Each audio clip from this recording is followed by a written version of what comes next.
Let's talk about another surprising thing. Yes. Wait. Primitive War. Yeah. It was great. It was great. Loved it. Straight up fun. Dinosaurs killing people. Better yet, killing commies in Vietnam in the 60s. Oh, sorry, X-Ray Girl. Sorry. Okay, now. I don't like the commies either. Well, they weren't necessarily killing the Viet Cong, them too, but they were killing Russians. They're killing everybody. Straight up great action. It's what the Jurassic franchise should have evolved into. Something R-rated. So yeah. I loved it. Solid. I'm talking to the director on Hollywood on the Rocks this afternoon, so join me if you have any questions. Look, an indie movie made for $7 million. This is the Australian Godzilla -1, all Australia, Australian director. Cast is, Tricia Helfer, Jeremy Piven, the guy from, I'm sorry, I forget his name, from True Blood. That actor. Yeah, the cast was surprisingly good. It's an indie film, all right? And I looked it up, and it said its reported budget was $7 million. So don't expect Jurassic Park special effects in this at all. And the concept is absolutely bonkers. So it takes place in 1968 during the Vietnam War. A Green Beret unit goes missing in a certain valley, and they have to send this ragtag group of basically like misfits, recon group, to go in. I don't know any military designation, so I apologize. Yes. They did have a military advisor on this. And Jeremy Piven is like the asshole. What was his rank? I forgot what his rank was. He's in charge. He's fucking great in this. He overacts a little bit, and it's great. Him and his dyed beard. Guys, don't dye your beard. Don't dye your beard. You can tell every single time. It's almost like breathing in and breathing out, isn't it?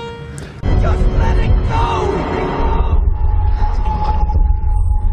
So, yes, there's a bunch of dinosaurs in a certain valley in Vietnam. These soldiers are sent in. They're not told what it is, and they find out. And dinosaurs kill people horribly in this.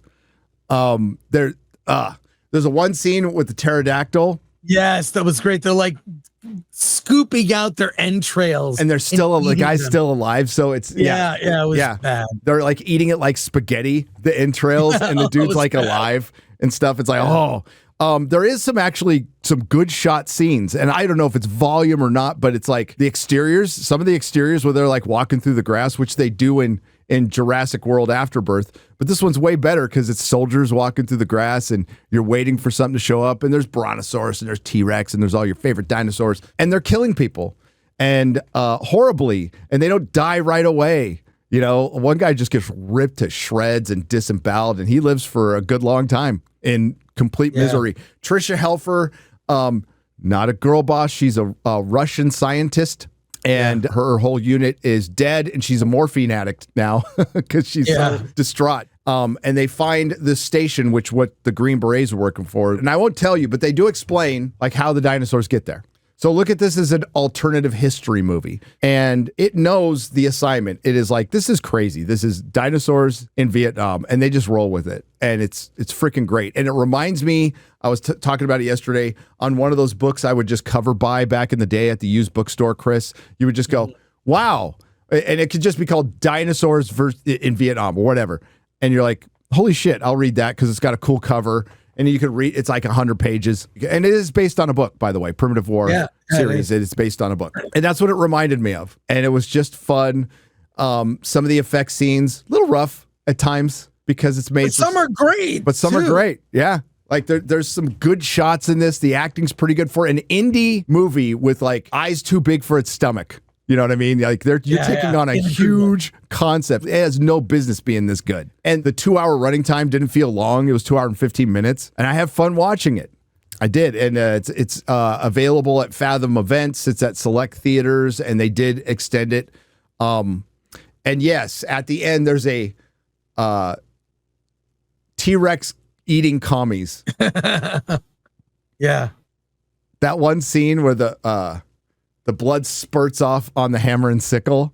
I applauded. Me and my son applauded during that scene. We're like, yeah.